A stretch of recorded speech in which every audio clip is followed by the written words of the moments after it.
나도 모르는 사이에 누군가 내 이름을 훔쳐 내 삶을 흠집내는 이가 존재한다면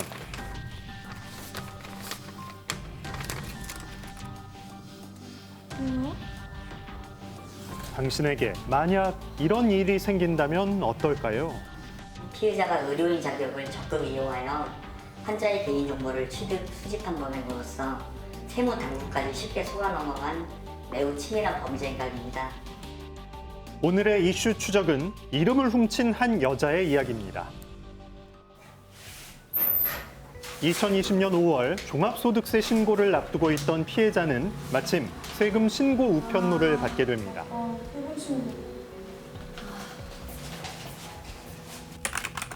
인터넷을 이용해 세금 신고를 하던 피해자, 그런데 자기에게 부과된 석연치 않은 내역들을 발견합니다. 뭐지?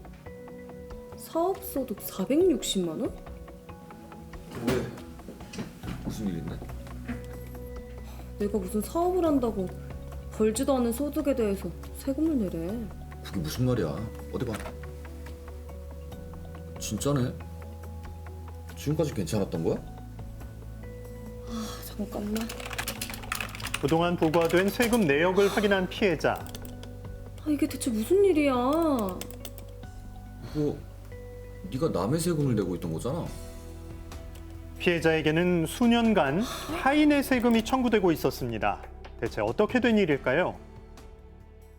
2020년 종합소득세 대상자로서 이에 대한 세금 납부를 세무서로부터 통보받은 이후 그 진위 및 세부 내역을 국세청 홈페이지를 통해 확인하는 과정에서 피해자의 소득과 아무런 관련이 없는 부분을 발견하게 되었고, 당황한 피해자는 지인의 도움을 받아 사실 확인을 시작했답니다.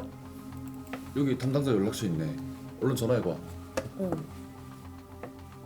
먼저 세무서 직원에게 연락을 취했는데요. 여보세요? 예, 말씀하세요. 무슨 문제시죠? 아니, 제가 회사만 다니는 근로자인데 제 명의로 사업소득이 몇 년간 발생하고 있거든요. 세금도 제가 내고 있고요. 예? 저기 이름하고 그 주민번호 좀 알려주시겠어요? 이민진이고요. 주민번호는 진위 확인을 요청한 피해자는 그로부터 며칠 뒤 세무서를 직접 방문했습니다. 저기 이것 좀 보세요. 저희가 확인한 바로는 아무래도 명의가 도용당한 것 같습니다. 2018년부터 3년간 이민진이라는 사람이 동명이인이신 이민진님 앞으로 고의 신고한 것 같아요. 네? 도대체 누구예요, 이 사람? 세무서로부터 피해자가 직접 근로사실 부인 신고서를 작성하여 이를 세무서가 수리하여 취소하는 내용의 안내를 받게 되었습니다. 그리고 이에 따라 피해자는 2021년도 5월 20일 세무서에 근로사실 부인 신고서를 제출하였습니다. 피해자는 이 사건 범행을 저지른 피의자랑은 전혀 알지 못하는 사입니다. 뭐죠?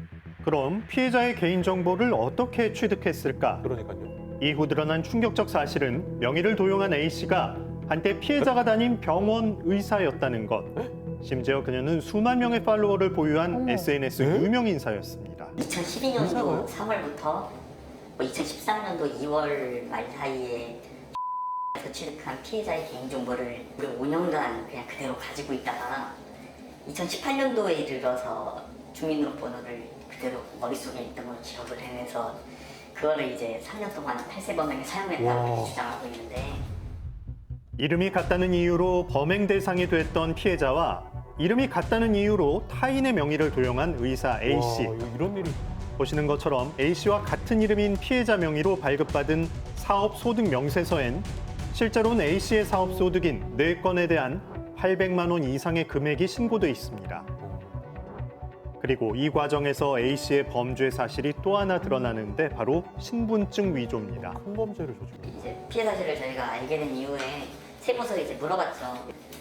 그러니까 불사실 부인 신고서를 제출하고 관련 자료를 전부 다 보내줄 테니까 개인 보고 고발을 진행해라. 그래가지고 저희가 이제 이사 만료 고발까지 이루어지게 된 거고. 이후 피해자는 2018년부터 2020년까지 A씨가 벌인 범죄 사실에 대해 주민등록법 위반은 물론 조세 포탈 및 의료법 위반 등 총 6가지 항목으로 그녀를 경찰에 고발합니다. 제작진은 당시 피해자가 고발장을 제출했던 경찰서로 향했는데요. 현재 수사 진행 상황은 어떨까? 먼저 사건을 맡았던 형사를 찾았습니다. KBS 굿모닝 대한민국 라이브 팀에서 나왔는데 제 그 경제팀의 뵈러 갔거든요. 만나러 오신 거예요? 하지만 사건은 이미 A씨 측 관할 경찰서로 이관된 상황. 관할서로 연락했습니다. 진행 단계에 대해서 뭐 아직 그 검찰 송치는 전이고 현재 관련된 혐의에 대해서 계속해서 수사를 진행하고 있습니다.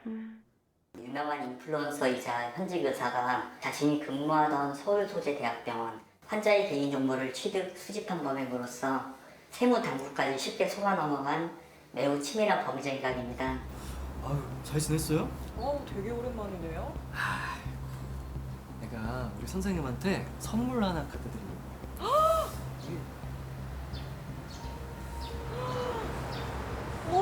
이거는 우리 회사에서 나온 신상품인데 어때요? 마음에 들어요? 너무 이쁜데요? 인플루언서이시니까 닥터리가 노출 좀 많이 해주세요. 이렇듯 협찬 제품을 SNS에 올려 홍보했다는 A씨. 쌤께서 노출 좀 많이 해주세요. 피해자 측에서 제시한 A씨가 실제로 협찬받았다는 물품 내역입니다. 특히 고가의 시계는 A씨의 실체를 드러내는 데 중요한 단서가 됐다는데요.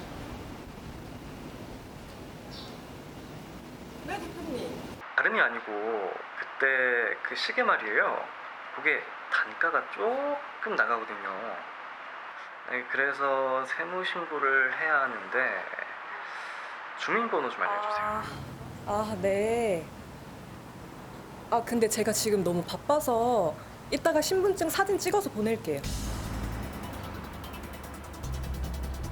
갑작스러운 요청에 난감해하는 A씨. 그녀의 선택은 결국 A씨 본인 사진에 이름이 같은 피해자 주민등록번호로 위조해 그 신분증을 보낸 것. 이해할 수 없네. 대체 그녀는 왜 이런 짓까지 벌인 걸까요? 제작진은 A씨와 연락을 시도했습니다. SNS로. A씨 대답을 꼭 직접 듣고 싶었지만 연결은 되지 않는 상황. 그렇군요. 결국 SNS 메시지로 그녀에게 입장을 물었는데요. A씨는 여전히 묵묵부답. 네. 그런데 제작진이 SNS로 연락을 취하는 도중 사라지는 프로필 사진과 게시물들. 확대하는군요. 이에 제작진은 A씨가 근무했던 것으로 추정된 병원에서 그녀에 대한 이야기를 들을 수 있을지 직접 찾아가 도움을 요청해봤습니다. 의사분이 근무한 적이 있는지 확인하려고 왔어요. 저희가 그런 거는 정보를 알려드릴 수는 없고요. 의사분이 2012년도, 2013년도에 근무를 하셨던 걸로 저희는 파악을 했는데 혹시 이게 이제 정말 근무를 하셨는지 확인을 할 수 있을까 해서요. 근데 그거 저희가 확인해드릴 수가 없는 게 인사팀이랑 이렇게 문의해봤는데 개인정보라서 오픈을 안 하더라고요. 명의 도용을 한 A씨의 취재가 개인정보 보호로 모두 막힌 상황. 제작진은 A씨의 사건을 맡은 법률 대리인을 찾아가 보기로 했습니다. 과연 공식 입장을 들을 수 있을까요? 다음은 어렵게 연결된 통화 내용입니다. 저희 따로 인터뷰는 할 생각이 없고 저희는 이제 법적으로만 대응할 생각이거든요. 그렇다면 나도 모르게 발생한 명의 도용 피해 사건은 어떻게 처리될까요? 국민권익위원회 상담을 겸하고 있는 법조인에게 이 사건을 자문했습니다. 피의자에게는 주민등록법 위반, 그리고 개인정보보호법 위반, 그리고 공문서 위조 및 행사죄 등이 문제되고 있는 것으로 보입니다. 주민등록법은 다른 사람의 주민등록번호를 부정하게 사용한 자에 대해서 3년 이하의 징역 또는 3천만 원 이하의 벌금에 처한다고 하고 있고, 개인정보보호법은 업무상 알게 된 개인정보를 다른 사람이 이용하도록 제공한 자, 그러니까 권한 없이 다른 사람이 이용하도록 제공한 자에 대하여 5년 이하의 징역 또는 5천만 원 이하의 벌금에 처하고 있습니다.